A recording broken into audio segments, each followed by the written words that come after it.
Now that that's out of the way, second video of the day. And this one has got me totally pissed off, and it started with a Falcons conversation last night on Facebook because this is a statewide culture problem that we have here with our football teams, and worst being the Atlanta Hawks. Every single time that LA comes to a Hawks game, that the Celtics come to a Hawks game, that one of these that Chicago Bulls come to the Hawks game, there are more of those fans there than Hawks fans, okay? And that starts the beginning of this problem. So if Hawks are the worst, Falcons would be next, and the least of the problem is Georgia. But I'm going to hit on Georgia the most because I'm a Georgia fan. I don't give a damn what the Hawks do, and the Falcons, I'm done with you this season. So, before all you Georgia fans say that, oh, I'm just a dick, and oh, that I just point out stuff that the dogs do wrong, and I'm too hard on 18 and 22-year-olds, and I shouldn't talk about Greg McGarity like that, and I was too hard on Mark Richt, let me just get out of the way some positives for Georgia. And none of this is written down. I haven't thought about this. I just knew that I wanted to do this video because I'm pissed off. It pisses me off that y'all accept mediocrity and that you don't hold teams accountable, but then after we lose a big game, lose a national title, lose a Super Bowl, lose to the Celtics in Game 7 after we had a 3-1 lead, you guys are the same people that want to get on all the social media shit and bitch, but you're the ones that tell the people when we win to stop bitching.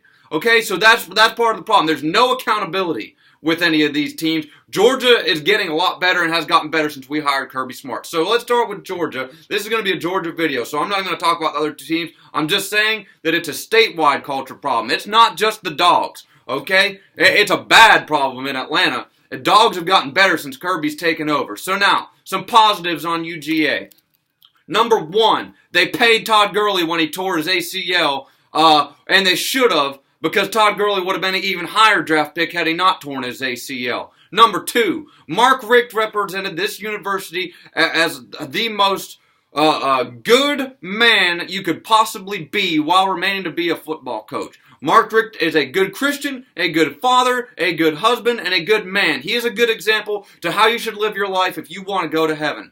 Number three, Georgia doesn't cheat like Auburn does to get players and win big games. Georgia doesn't condone dirty hits like Nick Fairley put on Aaron Murray in the 2010 game. Georgia doesn't allow crap like that. You have to go to class if you go to UGA. So congratulations on that. Number four, Aaron Murray was one of the best student athletes to ever represent this school, handled himself with class, had a positive attitude, win or lose, and was an all-around good human being. Number five, Georgia has had so many talented players come through this school and give their all to the team that they played for and represented the school in a fine, fine manner. Okay? So we've got some good kids that have come through here. We've had some bad kids come through here that got kicked out of school. So Georgia does a good job on kicking bad players out as well. Sometimes a little too much so, especially under Mark Richt. Now, is there anything else positive that I want to say? Most Georgia fans are good people. The frat kids that throw beer cans at teams from the opposing team, I understand that happens, but man, the reason that we go places and get treated like crap, you guys don't need to be, I know you're going to do it anyways, but you don't need to be doing crap like that to fans of opposing teams. If you want to bark at them and talk trash with them, that's fine, but man, come on, be adults here. Is there anything else positive I want to say? While Kirby Smart has improved this team so much and this culture so much, it is mind-boggling that we were in the situation we were in under Mark Richt for so long, and it pisses me off that it took so long to get there. And now I'm really about to get pissed because I'm going to go into that. Since Kirby's gotten here, major improvement. Greg McGarity, you, sir, don't deserve to have a job. Kirby Smart saved your ass because you were horrible as an athletic director, and Kirby Smart stepped in and is doing your job for you. All the stuff that Kirby had to come in here and get done should have been getting done already. And you guys want to make excuses about why stuff takes so long, why we can't do this, why we can't spend money on recruiting, why we were the last school in the SEC to not have an indoor practice facility. And you guys want to prolong stuff, and Kirby Smart gets here and starts getting shit done immediately. That pisses me off, Greg McGarity, and Kirby Smart is the one reason you have a job, sir. Now, getting into why I was so pissed off under Mark Richt for so long. And I'm going to get to why I'm pissed off about the fans, too. Dogsports.com. I used to be a member that was there every single Saturday, every single day. I had my own write-ups on there. I was 30101 dog. I'm no longer there because you guys were total dicks to somebody named Chuck Dog. He was the most intelligent person on that blog, and his ideas are all getting done today. And you Disney dogs wanted to rag that man, attack that man personally, put that man down, and tell him that he was being too hard on Mark Richt. And lo and behold, Richt gets fired, and we start doing the stuff that Chuck Dog said we should have done back in 2009. And that stuff starts getting done, and then we start winning big-time games. So everyone that attacked that man and kicked him off of that site, y'all need to find out where he's at and apologize, because he was 100% spot on with what is wrong with this team, what is wrong with this culture. And you guys are an embarrassment to Georgia for treating that man that way and kicking him off of that blog because he was passionate and he was correct. And everything he said is finally getting done. The practice facility, the recruiting room, the $80 million that we had in the bank that you guys bragged about for years like it's some kind of freaking trophy. Meanwhile, all the trophies are going to teams that border this state. The freaking Voltards have a national title since before we do. Auburn, Alabama, LSU, Florida, Florida State, Miami, Clemson. And you fuckers want to bitch and moan and talk about how we've got $80 million put up in some bank account for people to get interest on. Now that we spent it, we're winning games. It makes me sick. Y'all need to find that man and apologize and say he was right. Because he was. Now that we're doing what he said we should have done in 2009, 10, 11, and 12, now that that's getting done, we're winning. What a coincidence. No, it's not. You guys attacked that man because he wanted to get shit done. Same reason people attack me, because I ask more of this team than they're doing right now. Yes. Is it hard? Yes. Is it easy? No. Does it require extra work? Yes. But is it going to help us win? Yes. And that's what I want done. I want to win.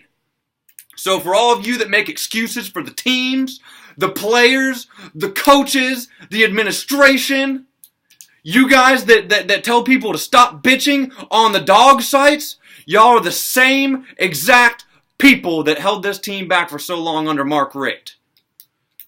Once we finally put the heat on for him to get out of here, shit started getting done.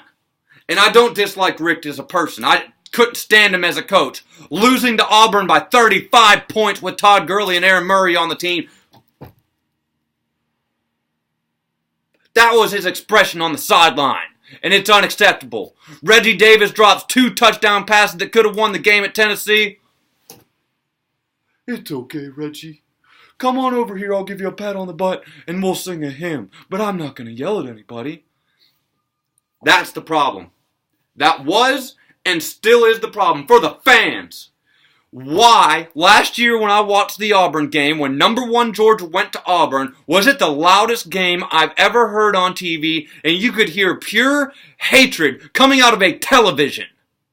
And when I sit in the 300 sections at UGA game and turn around and scream and try to get y'all pumped up to make noise on 1st and 2nd down, not just 3rd, I get told to sit down by someone who is over 60 years old. You know what I mean? That's fine. You're entitled to your opinion. But because I'm in the 300s trying to get y'all amped up to make crowd noise, because that prevents the other team from playing as well, that right there is the problem. The Georgia Tech game, if it's not sold out today, that's on me. I could have went there. I wanted to go. I didn't go because I didn't want to sit in the cold. You can't bitch all up and down and then not do anything. You can't condone mediocrity. You cannot get to a certain point in football and then say, well, we're good enough. We don't have to do this anymore. We're good enough. We don't have to keep getting better. Do the Patriots ever stop getting better? Does Belichick ever stop working to get his team better? Does Saban ever stop working to get his team better? When Saban's beating the Citadel by 50 points, does he let his players take plays off? Does he let blown assignments go unnoticed? Does he? Because when Alabama's blowing somebody out by 50 and their players are still playing their ass off like it's the Super Bowl, like it's Rudy Rudiger at practice in the movie Rudy, those players are still playing with 110% because they know they're going to get their spot taken if they don't. That accountability is what wins Alabama and the Patriots big games with the game on the line in crunch time against the Falcons and the Dogs. Because they hold themselves accountable is why. The fans, the coaches, and the administration have accountability. And we've improved. We have improved. But when you see someone like me or me out there pointing out ways to get better, making a post of ways to get better, and you attack that person, and you try to put that person down, all we're trying to do is point out areas of room for improvement. I'm happy with this season. I'm thrilled. There are some things that we could do better. And that's what I point out in my videos. A lot of videos, I just am happy and satisfied with how the game went. Kentucky game. Come to my Facebook and look up how happy I was after the Kentucky game. I don't think I bitched at all. Because we played well. The young players played well. Played fast, hard, and physical. Since the Florida game, second half of the Florida game this season, we have been much, much, much improved from a physicality standpoint, from an assignment standpoint, from a getting lined up standpoint on defense. Offense has been getting better as well, with Swift being 100% healthy finally. So, it just blows my mind, man. It just blows my mind. The kind of football fan I am, I don't think you understand that UGA football takes up probably about 95% of my thinking. Even at work, I'm thinking of ways for Georgia to get better. What could we have done better? You know, my favorite players and plays from the past. I think about the good times. I think about why Mark Richt couldn't get it done. And you know what? Mark Richt's not going to get a championship here on earth. But if there's a heaven, that man's getting a championship because he's lived a damn good life and is a very, very good person. So, I just can't stand it, man. I cannot stand that the person with the best ideas on dogsports.com and contributed the most and had the most following on that site, y'all ridiculed and kicked that man off that site, and it was wrong, and you know it. And you know that he was right. Go back and read his stuff. It's an embarrassment, man, that y'all kicked that guy off of that website. And it's not any better that, and it's not just me, I see this all the time, of when someone posts a victory post after a game on one of the Facebook groups, that people say, we won, stop your bitching. Did you guys stop your bitching in 2015 when we were in a fist fight with Georgia Southern at home and had to win in overtime? Did you complain then? I bet you did, because it wasn't acceptable. It's not okay for Georgia to be in a fist fight with Georgia Southern and go to overtime with them. Not in my book, and not in the majority of Georgia fans' books. We won, stop your bitching. What do you think the team does when they win? They point out areas they can get better, and they point out things that they did good. And in big-time games, they simplify the game plan, and they do all the things that they can do well, and they do not do any of the things that they don't do well. That's what should happen. Pass rush. For whatever reason, UGA has a not very good pass rush this year. We're second in the SEC in sacks. Are we going to win the Alabama game without sacking the quarterback? How many vote yes and how many vote no? Because I would like to have at least 3 sacks in the Alabama game. So Kirby Smart and Mel Tucker, as good of coaches as they are, can find up with a way to get pressure on the quarterback, and I know that they can do it, and I think they are going to do it. I don't think that we've been hiding our ability to sack the quarterback all season. But I think with a humongous game on the line and a shot in the playoffs, we're in the playoffs right now, by the way. We are. We're in the playoffs.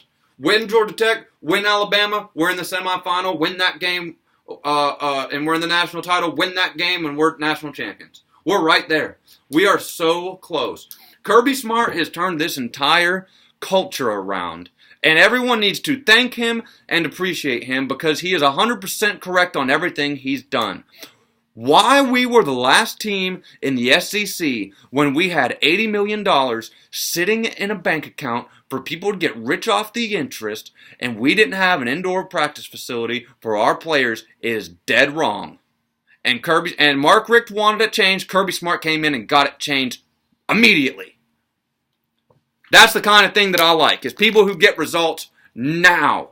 Don't tell me things are going to be better in 4 years. Get it done now. What are you going to do to improve the situation now? How can this team get better today? What can we do to improve today? What can we as fans do to help this team today? I bought a Georgia hoodie this week. Everything with this logo on it gives money to UGA. Every ticket that I buy gives money to UGA. I've got two sisters that owe hundreds of thousands of not hundreds, tens of thousands to UGA for student loans. I make videos, I support the team, I cheer my ass off during the games, buy the clothes. Haven't donated to the Hartman Fund yet, but I will once I move back up there. So, it just, for you guys that treat people in a negative way when they post something, that's what makes me mad. It doesn't need to be met with negativity. You can disagree. You can disagree as much as you want on a football conversation, and I won't get mad. It's when that you're losing in an argument that you personally attack the other person and start name calling. That's what's wrong. And for the guy that I liked on Dog Sports who got kicked off there because he wanted Mark Richt gone and he wanted all this good stuff that's happening now to happen back in the day, that was wrong. And that kind of stuff is still happening with Georgia fans. Even if we disagree, we should come together to help the team and the program get better. And this is, you know what I mean? I get fired up about it. It's not even most Georgia fans. So, most Georgia fans I meet, I get along with fantastic. You know what I mean? I'm not a difficult person to get along with. But the kind of stuff where I see personal attacks makes me sick. And that right there is the culture problem. Not believing that you don't have an area you can improve is a culture problem. And Kirby Smart has done a very good job. We are getting better and better and better. And we are so close. But, you know what I mean? I'm going to continue to complain and I'm going to continue to raise hell on areas that we can improve until we win a national championship. Because it's unacceptable that all those schools that I named at the beginning of the video, including Tennessee, that's the most embarrassing. Georgia Tech even has half a title in 1990. I want a national championship. There's no excuse that Auburn and all those other teams have one, and we don't. That's what has me the most pissed off. And then people want to put other people down because they want to be better. I mean, I put my heart and soul into Georgia football on Saturday. I'd like to win a national championship. That's just it, man. So, you know what I mean? I'm going to keep making these videos. This is the first video where I've really lost it, but you know what I mean? It's just, I just want to win. That's really it. So, everybody have a good day. Be nice to each other. We're going to beat the absolute hell out of Georgia Tech, so I'm really looking forward to that. Hope everyone has a good Saturday. Ohio State, you're going to lose. Go Dogs.